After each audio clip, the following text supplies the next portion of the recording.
Welcome to WagerTalk TV. I'm Kelly Stewart at Kelly in Vegas, and we have Jeff from at Oskeim Sports on Twitter and Tony Mejia at Mejia Dinero. It is Sunday Night Football, and boy, do I think the NFL schedulers thought this would be a good one.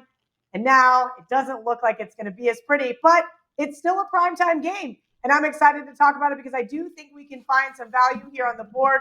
Currently, Baltimore -7, total 43. We did see some 43s and a half. This one looks like the sharp guys are betting the under. Tony, I'm going to start with you here. This looks so easy to put the Baltimore Ravens in a teaser for this week. Right, it absolutely does. Patriots coming off a short week, needing to come back to beat the lowly Jets. And as of Wednesday, they had 17 players, all practice, but limited. So Bill Belichick's up to his old tricks, resting a lot of his veterans. But we saw that defense is decimated, and that's why New York had so much success. Lawrence Guy up front, Jawan Bentley, the linebacker, Stephon Gilmore, the top corner in the league, arguably. So those are their leaders on all factions of their defense, all injured, all out against the Jets. We'll see if they come back against the Ravens, but that alone pushes me towards Baltimore, especially since they'll be getting Mark Ingram back. He practiced for the first time since turning his ankle on October 18th. And we'll see what happens on their defense with Calais Campbell potentially missing time, but they could get Jimmy Smith back, Marlon Humphrey, their top corner, definitely coming back. And I really liked what I saw out of Lamar Jackson in that second half against the Colts, Kelly. He went 10 for 10. He got out of the pocket. And I think that we're on to something in terms of dissecting what Baltimore's going to be over the second half of the season, because they're going to need Lamar to freelance more. Ronnie Stanley out for the year. He's the left tackle they paid so much money to, and he deserves it because he's excellent. But without him now, that offensive line is dragged down.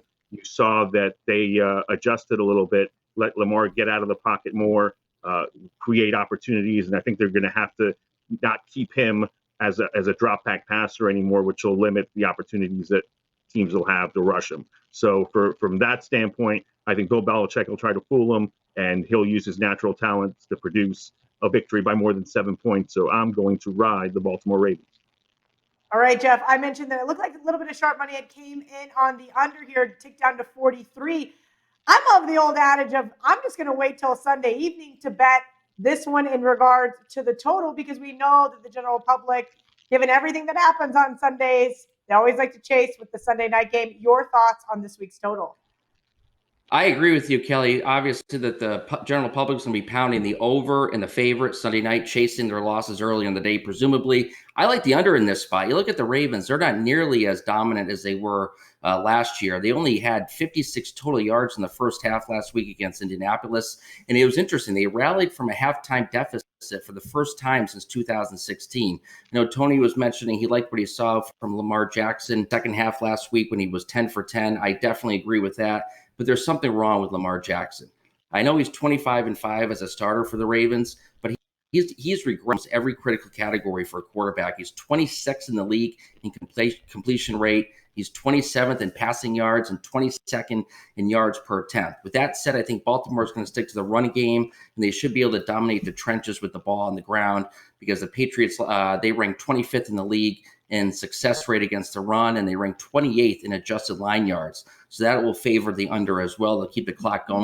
I think you're going to look the ball off a lot and grinding down the Patriots front seven and getting first downs on the ground.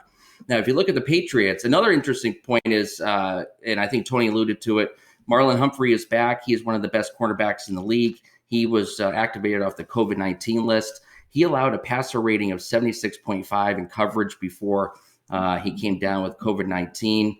Look at the Patriots, no offense, right? I mean, Cam Newton has no weapons before Monday Night Football against the Jets. He only eclipsed 175 passing yards one time out of his 6 starts this season.